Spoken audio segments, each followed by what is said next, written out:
bullish open? What is your bias now at this open? Are you bullish, or are you bearish on the market?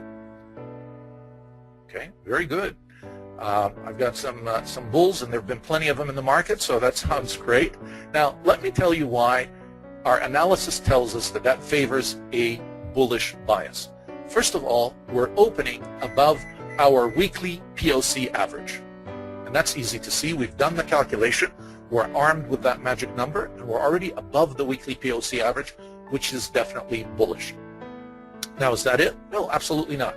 There's more. Now, what else can we get from our analysis?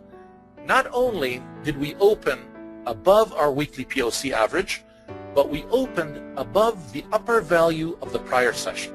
Now, the green line that you see here is the upper value of the prior session. And so we're even above that. And so far, it looks like it's held in terms of support for us. So, depending on how aggressive you are as a trader, some traders, and I would be one of them, I would be inclined to go ahead and place a bullish trade, a long trade at this point.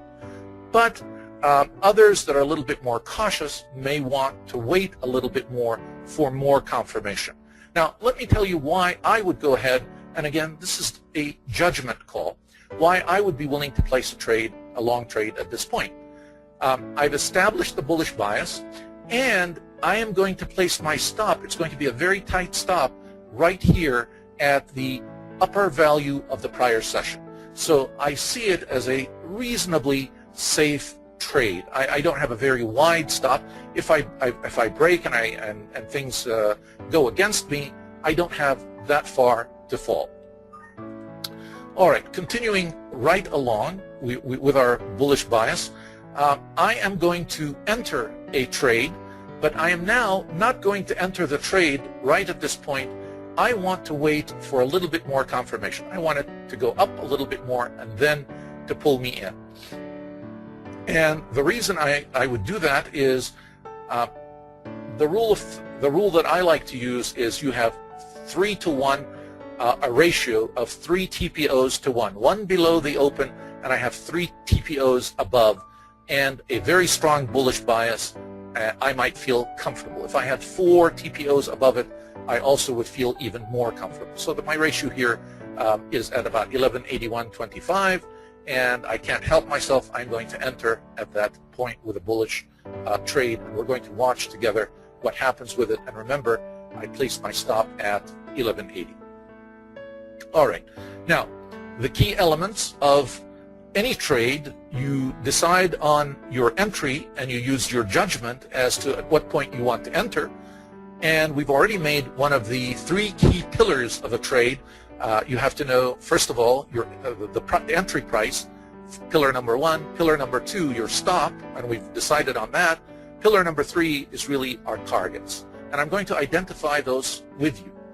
My first target would be at 1182.50, and very simply, it's the top value or top TPO of the prior session. So that is my first target for the trade. Now, I always use strategies for anything that I'm doing, and rarely do I have a trade with just a single target. My trades usually have multi-targets, and so this trade is not going to be any different. And again, this is where the analysis comes into play.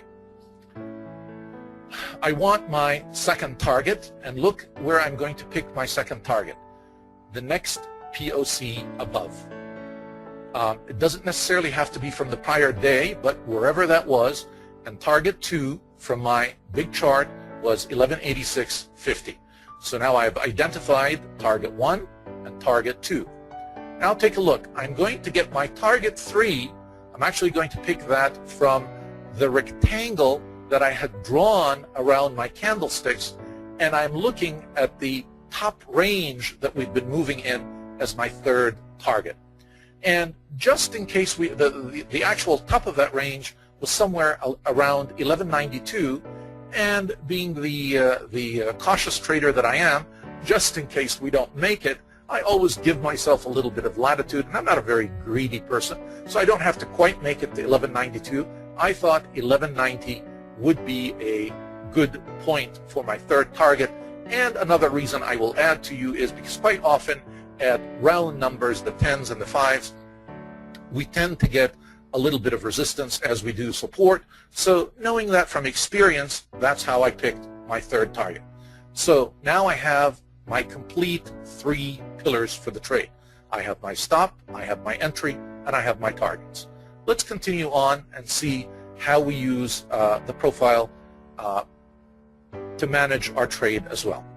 I use several different strategies in terms of my choices for trading, and one of them is what I call the 3-stage trade, because I have 3 different targets, and I may typically start with about 10 contracts, and at the first target, when I arrive at that target and I make it there, I sell 3 of my contracts and I move my stop to the point of entry.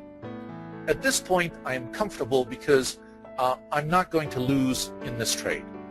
Once I hit and that's why I always pick a very reasonable and a very conservative first target. Now that if we have arrived at that first target and I'm in good shape and I've moved my stop to my entry, that's my break-even point, I am ready for the next target. Hopefully the trade will take me to the second target, and at that point, my midpoint, I sell 4 of my contracts. And as soon as that is accomplished, I also move the stop up to the first target.